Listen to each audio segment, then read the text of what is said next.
kay lam dagi Kwa Mathel dagi oh som ming aina bem lam di aina mainolek te yum panjaba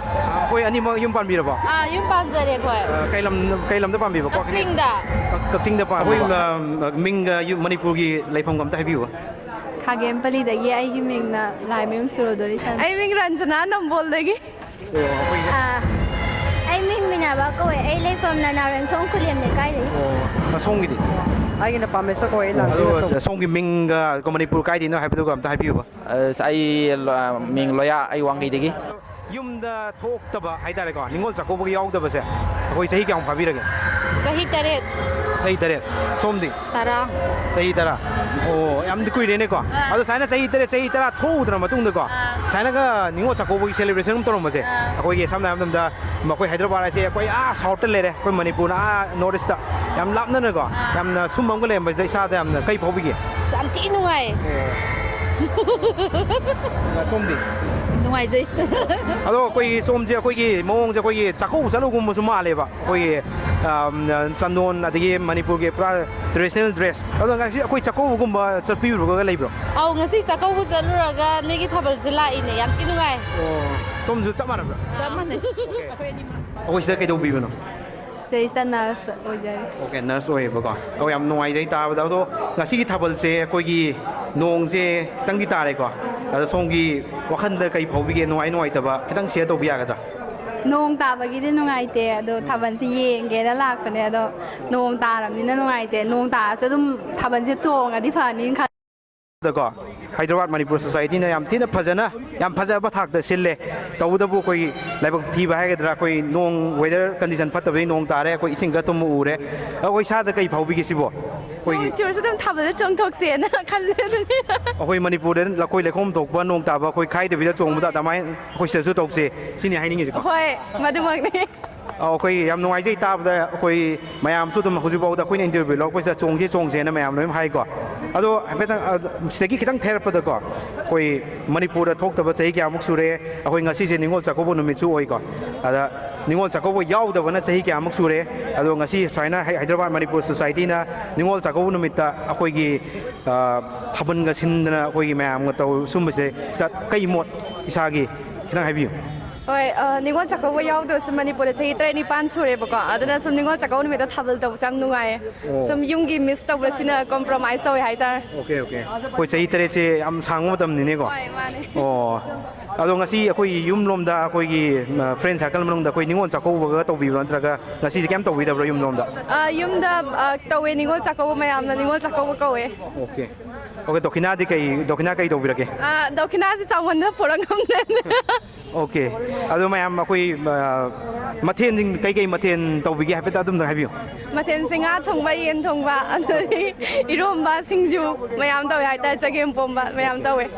yam nungai jare koi isa gi mot karoina Hyderabad Manipur society da phongdok pi da makta yamna thagat chari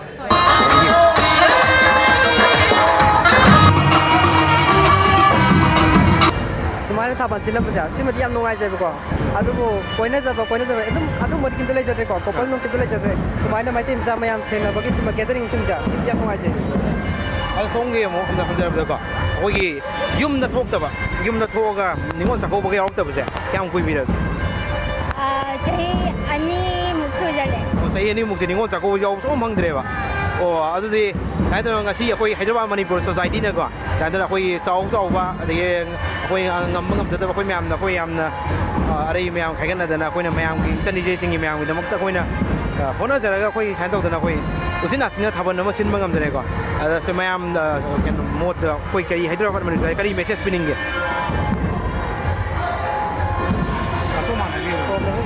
sumai na koi gi mai tim sa koi ma palam le bija koi division la pa kan da koi gi dum kudong ti ba de koi gi ithal la pa kan da koi pangal da so de ba adu sumai na mai tim sa me pula punjala sumai le jaram ja adu ngasi akan na ngasi Ningol Chakouba mi sida sumai le biram si me da koi gi pangal thon ya hote ba adi ai tan la ka ga so tan le te mayam mai tim sa mayam le ni noi to so ga isi no maya sumai la mun ja si ki da motri pangal ni ka kan da si ki da no wa je sumai na ai so ai me sumai le si program si ki ja si ki da no wa mayam na wa HYMS gi na mayam na wa na silip si hoi dai bak thi ba dungai adu su silrom ni na mayam Ningol Chakouba matung yai thok pusu ya to kum to nong ta sta na Manipur sum song nei tu ngai adum song tam ni mayam hau song ta na do สมกีเมสเซจแมยามได้จะได้ยินจะคุยแมยามฮู้ดนะนงตาว่าตาแต่ว่าใครทุกสีใครทุกนะแมยามจะฮู้ดนะคุยกี่ตรงจงมีเนี่ยสิให้เมื่อกี้เมสเซจนี่นะตราสมไหนนี่จ้ะ mayam song asi song ni lan mi song tai nong ta bai chi ti adum ta do le hai yang bok che aiใช้ weather report ยังว่าhai yang bok ki song ni hai ta ni hai le ko aduna dum song che na hai tam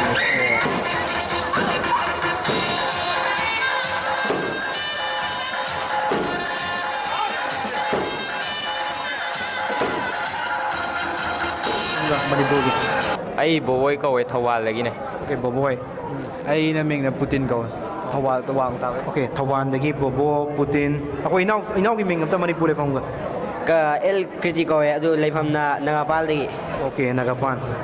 น้องกี่ siudat ko ya adu ga nagampal de โอเคส่งกี่น้องกี่มั้ง ไอ้ราบิการตะควายทั้งมรังกันเลย โอเคอะตัวคุยไล่น้องสิ่งเสียคุยทับนจงไม่ยิงไม่หลักปีนะตัวทับนจงใครเงี้ยหลักปีหรอ thawa chongai ge la chung ga dum yeng ga taw อ๋อยิงก็ต้องลงเตาอุบเตาเลยใช่ไหม chung ju chung ni kau de โอเคหน่วยมาตัวส้มจะคุยกี่ป้ายกี่กันคันบรรลุปีคันละเลยหรือเปล่านั่นตระก้าคุยกี่คนสิไม่ยามจงผู้บรรลุปีหรือก็มวยดีคันด้วยหรอ khan nui ne me ta ฮานาที่เลยเต็มหรอ leite โอ้คันละเก็บส้มดี adu thengna wa dum pai ni เห็นแล้วต้องไปโอ้ยป้ายกี่แกได้กี่ไม่ตรงนี้เดียว adu di pai khan adu di dum to ga dum khanna ba mi dum pai le โอ้ยามีต้องไปนี่ป่ะส้มดีคุยน้องเกี่ยวคุยขังได้จานะเพราะอะไรเพราะไฮดรบาเซนตระก้าคุยกี่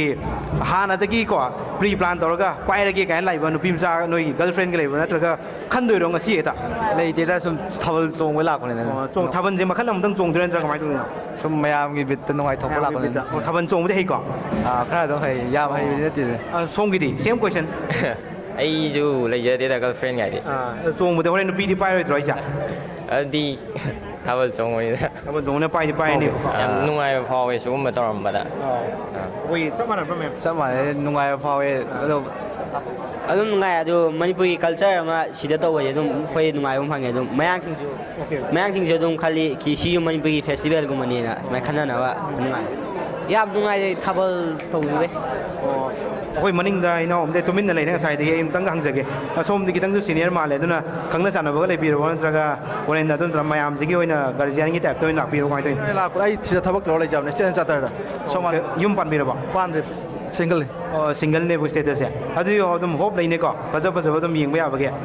โอ้ยโม้กันเอง โอ้ยไปเงี้ยนะคันละไรกันสิเจ้ สมัยามบิดตะจงหันมาสมิธสมว่าช่วยหนึ่งเดียวว่าสมในอังกฤษบิดตะลักจม ยามน้อยจะได้น้องสิ่งอื่นแต่ว่าวันนี้ทราบว่าคุยทับวันนี้สิงาคิดมาต้องยามคุยห้องนู้นห้องนั้นเจอกันนี่คุยแม่จังนะคุยฮัลโหลเรานะคุยสายนั้นนุกซีสันนั้นนะก็ปุ่นนะโอ้แต่นั่นมาทั้งดาร์กพัทรมเดือดสู้คุยตรงไฮดราบมันในบุษย์ที่นี่คุยอินทิเมตต์โอเคตรงแม่องค์ฮันอุ่นคิดสิก็ไปยามน้อยจะ thank you